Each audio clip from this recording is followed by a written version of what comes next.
The most valuable company on the planet, Apple, might just be run by some Bitcoiners. It has come out that if you search a certain thing in the terminal, or you can just go through the folders and Finder and find it, that you can find a copy of the Bitcoin white paper on every Mac and Mac OS after a certain date. See, it talked about here, the Bitcoin white paper is hidden in every modern copy of Mac OS. To be specific, it's this person done over a dozen Mac using friends to confirm, and it was there for every one of them. The file is found in every version of Mac OS from Mojave 10.14 to the current version. So those are, I guess, anything that isn't High Sierra or earlier, so 10.13, 10.13, I guess doesn't have it, but after that does have it. So the Bitcoin may be run by some Bitcoiners, or have at least some Bitcoiners on the inside that are interested in this. You can see this is what you got to do to look at it. If you go to the terminal, type in this following command, you can find it that way.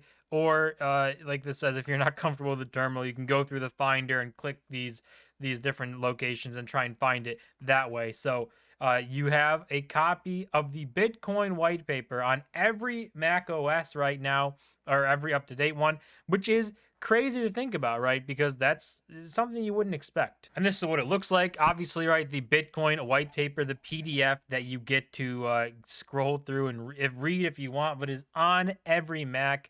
It's a small file. I think it says here why it might have been, like right here, of all the documents in the world, why was the Bitcoin white paper chosen?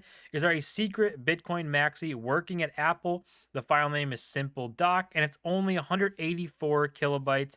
Maybe it was just convenient, lightweight, multi-page PDF for testing purposes and never meant to be seen by users, which could be the reason, right? Not so much fun, not as much fun you can have with that, saying that it's just for testing purposes and wasn't meant to be seen. It's a lot more fun to think that Apple is a fan of Bitcoin. That's obviously a lot more fun to think about. And I do think at some point, Apple is going to just get into Bitcoin or be forced into Bitcoin like every company. I think that a treasury strategy with Bitcoin is going to become something we see. It's not going to happen very fast. It's not going to happen tomorrow. It's not going to happen next year. But at some point, there's going to be the big tech companies that are going to allocate some portion, even just a little bit, even just 1%, 5% of their treasury to Bitcoin. I think that they're going to end up doing that because it's just going to be a better store of value. It's going to be a way for them to diversify, right? And with the things happening with the dollar,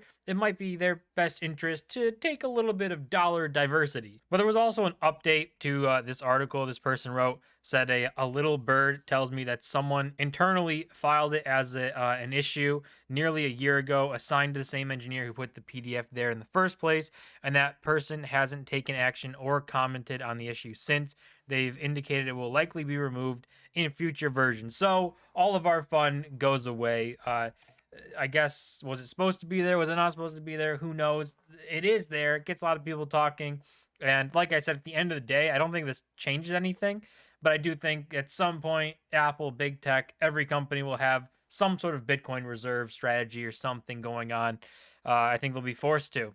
But if it's going to be removed, that kind of sucks, right? But this whole thing brought up a ton of conspiracies about Satoshi and Steve Jobs.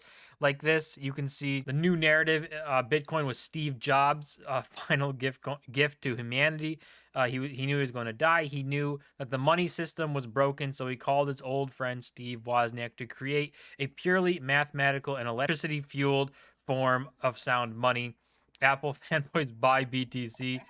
So that's going around. Was Steve Jobs Satoshi? I don't know. Probably not, right? He was running Apple and doing all those stuff, so probably not. Could he be? Maybe, right? Who knows? That's the beauty of Satoshi. Nobody knows. Everybody can be right, right?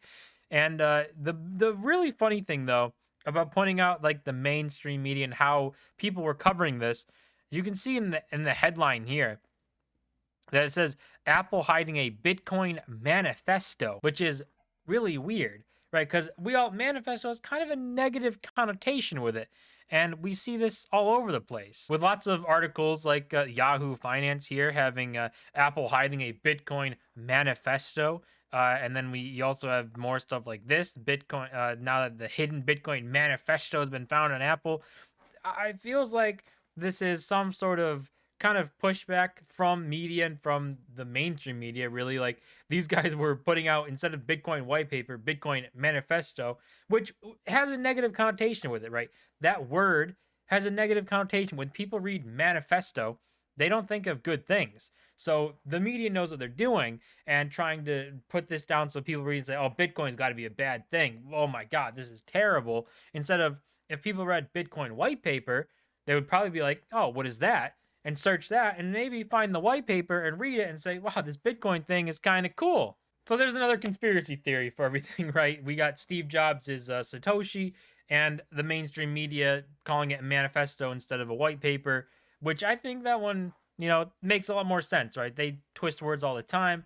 And to put this out, it definitely feels like they want the negative connotation.